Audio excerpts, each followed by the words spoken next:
You can't kill me. I'm not alive. You can't kill me. You can't kill her. She's not alive. My name is Connor. I'm the android sent by CyberLife. Statistically speaking, there's always a chance for unlikely events to take place, you know. Is there any particular reason you despise me? I like that one. Yeah.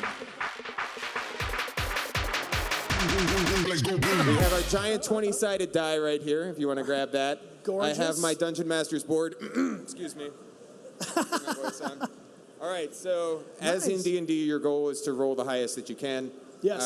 And you find yourselves on a stage doing an interview. Yeah, not again. Yes, exactly. West of house. No, so, okay. So go ahead and do your first roll, and we'll see how this goes. 20. A natural 20 on your first roll. No cheat. That wasn't cheating. I didn't see it. I saw nothing. No, it's good. All right, we'll go with the natural 20. So that is a critical hit, as we know. You smite your enemy with a mighty blow. All the assembled masses tremble in fear before you. You guys can tremble if you want to. Tremble. Yeah. Okay, great. Very good, very good. What's the first thing that you tell your subjects as their new king and queen? You are enough. Oh. So you're benevolent rulers. We're not going to see any, like, you know, No. torture. I don't want to be an emperor. Yeah. No. All right, let's go for another one. All right, here we go. Now the pressure's on because you had a 20 already. So if you roll a 1, this is really bad. 2. All right. That's a 2. We'll go to the other end of the spectrum here. You have failed in a game of chance. Yes. I mean, failure is a rough word, but I guess it's written here, so I got to go with it. Against an evil wizardess, and she banishes you to a desert island. What inanimate object do you hope becomes your best friend, a la Wilson from Castaway? And what do you name it? I mean, this is pretty good. I'd take a blow-up die. No, I will take an inanimate object to a desert island. Yeah. It washes up on shore. You don't have to take it with you. It just happens to be there. It just happens to be there? Yeah. Oh. I don't know. I would take the animatronic bear from Zlatko's. You know, the polar bear? He's animate, but he's frozen. Right. He's stationary. I don't know. I would want something with a face. You know? So you don't have to put the bloody handprint on it. A bloody like handprint on an animatronic bear. What would you name your animatronic bear friend? Wilfred. Wilfred? Is that what you said? Name it Wilson? All right. Wilson's been taken. It's a little derivative. I'd name him Sally. That's good. See, you're getting the community response already. Like this is how these decisions need to be made. Amelia, do you have an inanimate object that you would want to befriend? My first instinct was some kind of instrument. Ah, that's a good one. Yes. Makes good sense. Maybe like a recorder. Ah. Oh God, I don't want to be on that island. The most annoying of instruments. I'm sorry to the recorder players out there now. It's relatively simple to learn. Yes, that's true. That's true. It's not going to get scratched. Very good. All right. Thanks. Let's do another one. Let's keep it going. You've done both ends of the spectrum now, so hopefully we get something in the middle there. 4. Great. Okay, this is still on the this is still a miscast spell. Oh. Has granted you the ability to travel in time, but only to talk to your 12-year-old self. Yeah, this will be fun. What would you tell them if you wanted to totally blow their tiny mind? You'll play video games on the internet for a living. Yeah. What? That would blow that's a good my one. mind. Yeah. And you'll have Crash Bandicoot socks on stage.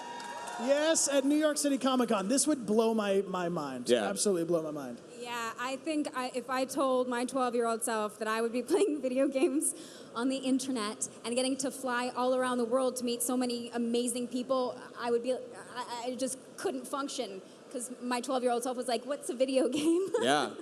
So what's that? I mean, Bryan, were you a video gamer for a long time? See, okay, I'm going to be real honest with you because we're streaming this.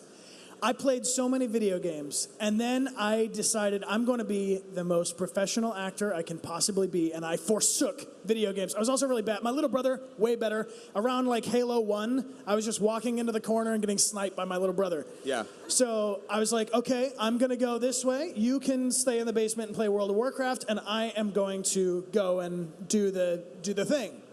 And then I came out the other side, and of course now we're in video games, and I have all of these video games to catch up on. So that's been a lot of fun to, you know.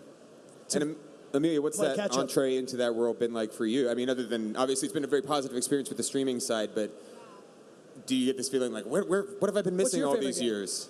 Well, honestly, Detroit Become Human was the first game other than Guitar Hero, which Right. rocked, that I played, and it blew my mind that a game could have such an emotional impact on you, and the fact that you could choose all of these different paths for the characters, and that you could have a wildly different experience if you play one way and if you play another way. So, I mean, video games are amazing, and they can really connect people. And for me, that's the thing that is the most special. Is I didn't realize that. I thought it was all just Fortnite.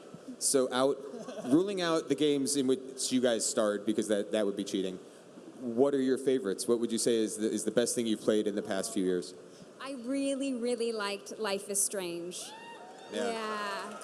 I think that was such a moving game, and the characters were so cool. So sad, but so good.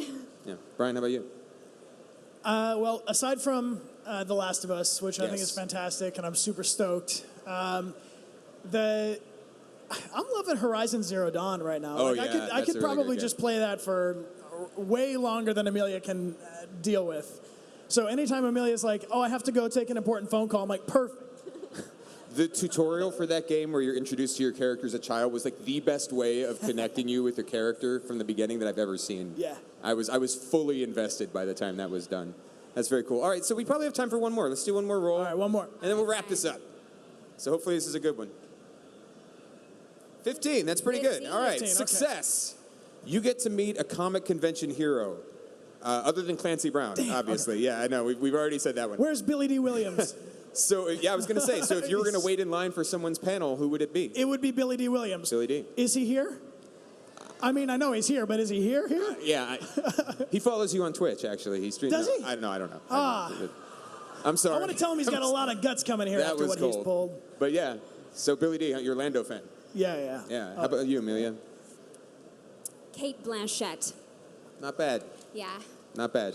She's been in some good stuff. Yes.